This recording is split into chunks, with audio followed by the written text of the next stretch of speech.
Selamat pagi saudara-saudari yang terkasih di dalam nama Tuhan kita Yesus Kristus. Selamat berjumpa kembali di dalam renungan pagi hari ini. Sebelum kita membaca dan merenungkan firman Tuhan, marilah kita bersama-sama mempersiapkan hati dan pikiran kita dan memohon tuntunan Roh Kudus.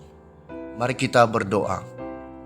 Ya Bapa di surga yang Maha Tinggi, ini kami anak-anak-Mu datang kembali menghadap-Mu untuk menyatakan syukur kami kepadamu atas segala kasih karunia yang boleh kami terima sampai detik ini. Sementara kami juga akan kembali membaca dan merenungkan firman-Mu. Ajar kami untuk menikmati firman-Mu yang akan menumbuhkan iman kami. Pimpin dan sertailah kami agar dapat memahami firman Tuhan ini. Di dalam nama Tuhan Yesus Kristus kami berdoa. Amin.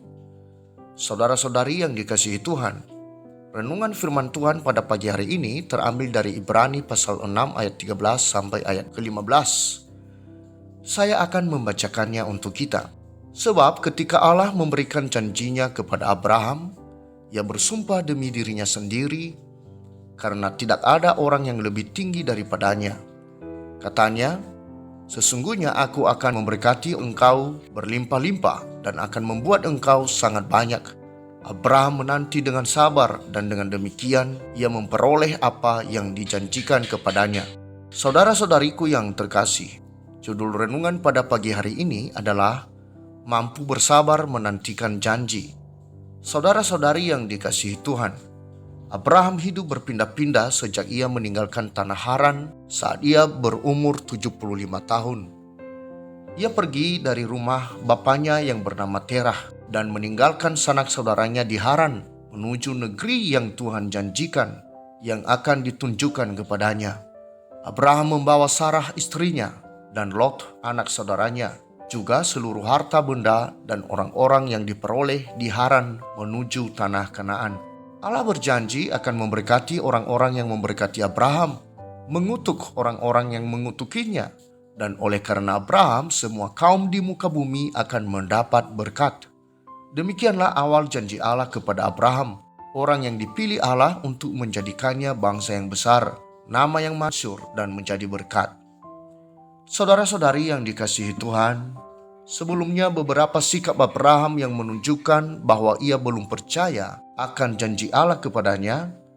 Ia khawatir dibunuh dan diperlakukan tidak baik, maka kepada Sarah istrinya yang cantik parasnya itu, ia berpesan agar Sarah jangan mengaku sebagai istri Abraham, melainkan harus mengaku sebagai adik atau saudaranya di negeri yang disinggahi mereka. Seperti di Mesir yang menyebabkan Firaun mengambil Sarah dan di Gerar sehingga Abimelekh menginginkan Sarah. Padahal Allah telah berjanji akan memberkati Abraham, ia tidak perlu berdusta untuk mendapatkan ketenangan. Karena Allah sudah menyatakan keberpihakannya kepada Abraham. Dusta Abraham dan Sarah menyebabkan Firaun dan seisi istananya kena tulah, dan Abimelekh juga mendapatkan teguran Allah.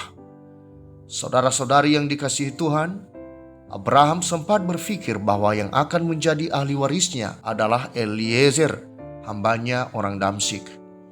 Tetapi Allah menegaskan kembali bahwa yang menjadi ahli warisnya adalah anak kandung Abraham. Allah akan membuat banyak keturunan Abraham seperti bintang di langit dan seperti pasir di tepi laut. Lalu Abraham percaya, maka Allah memperhitungkan hal ini bagi Abraham sebagai kebenaran. Tetapi masih belum ada tanda-tanda Sarah mengandung. Sementara umur mereka sudah semakin lanjut, maka Sarah memberikan kepada Abraham hambanya Hagar yang melahirkan baginya anak bernama Ismail. Saudara-saudari yang dikasihi Tuhan, Allah kembali menyampaikan janjinya kepada Abraham walau Abraham dan Sarah sempat tertawa di dalam hati karena usia sudah lanjut. Dan janji Allah itu digenapi dikala Abraham berumur 100 tahun. Akhirnya Sarah melahirkan baginya seorang anak yang dinamakan Ishak. Tetapi melalui anaknya Ishak, anak tunggal dan anak yang dikasihnya ini, kesetiaan Abraham diuji pula oleh Allah. Allah mencoba Abraham, memintanya untuk menyerahkan Ishak sebagai korban bakaran. Tanpa ragu Abraham segera melaksanakan perintah Allah. Saudara-saudari yang dikasihi Tuhan, penulis kitab Ibrani mengangkat cerita leluhur ini tentang bagaimana Abraham selama 25 tahun menanti janji Allah digenapi baginya. Lamanya penantian Abraham ternyata membuat iman percayanya kepada Allah semakin mendalam, semakin kokoh. Hal ini terbukti saat tanpa ragu ia siap menyerahkan anak tunggal yang dikasihinya akan dijadikan korban bakaran sesuai permintaan Allah. Ternyata Allah hanya mencoba Abraham untuk menguji kesetiaan Abraham. Dan karena kesetiaan yang ditunjukkan Abraham, Allah pun kembali memberikan janjinya akan memberkati Abraham berlimpah-limpah dan membuat keturunannya sangat banyak seperti bintang di langit dan seperti pasir di tepi laut, dan keturunannya akan menduduki kota-kota musuh. Saudara-saudari yang dikasihi Tuhan, bila selama ini kita mendefinisikan iman sebagai pengharapan terhadap apa yang kita inginkan, maka hal ini tidak relevan dengan apa yang baru kita dengar tentang kehidupan Abraham. Seharusnya iman didefinisikan sebagai percaya akan janji Tuhan, bukan terhadap yang kita inginkan. Tuhan tidak pernah menjanjikan akan memberikan apa saja yang kita inginkan, tetapi Tuhan berjanji akan memberikan apa yang kita perlukan. Dan kita harus bersabar untuk mendapatkan janji Tuhan.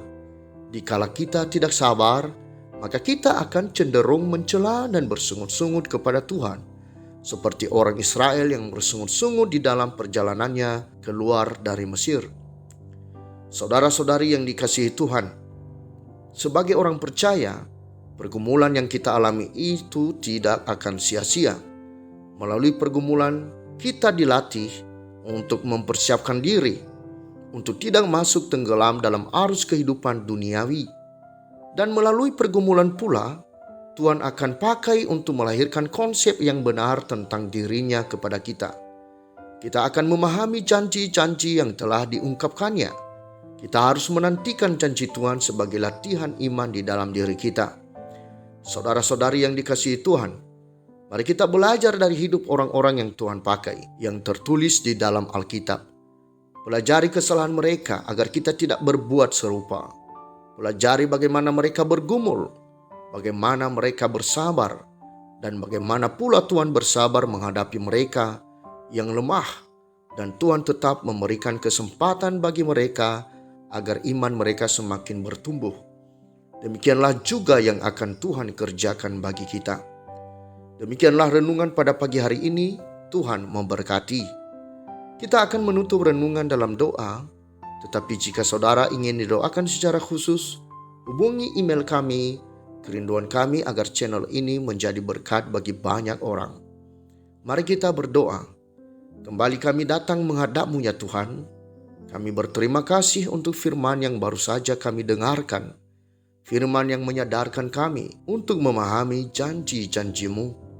Agar kami beriman hanya kepada janji-Mu, bukan memaksakan keinginan kami. Dan kami juga diajar untuk bersabar dan dengan penuh iman terus menantikan janji-Mu. Juga kami diingatkan bahwa sebagai orang percaya, maka kami harus belajar menghadapi pergumulan hidup kami tanpa sungut-sungut. Karena pergumulan itu akan membentuk kami menjadi lebih baik lagi dalam mengenal Engkau. Terima kasih ya Tuhan, berkatilah seluruh umat-Mu dan kami yang telah mendengarkan firman-Mu ini. Kami berdoa dan bersyukur hanya kepada-Mu. Jadilah kehendak-Mu di dalam hidup kami. Amin. Saudara-saudari, mulailah harimu. Kiranya kasih dan anugerah Tuhan senantiasa melimpah di dalam kehidupan-Mu. Muliakanlah Tuhan di dalam setiap aktivitas-Mu. Dan jadilah saksi hidup bagi firman-Nya. Roh Kudus menyertai kita semua. Sampai berjumpa kembali di renungan berikutnya. Tuhan Yesus memberkati.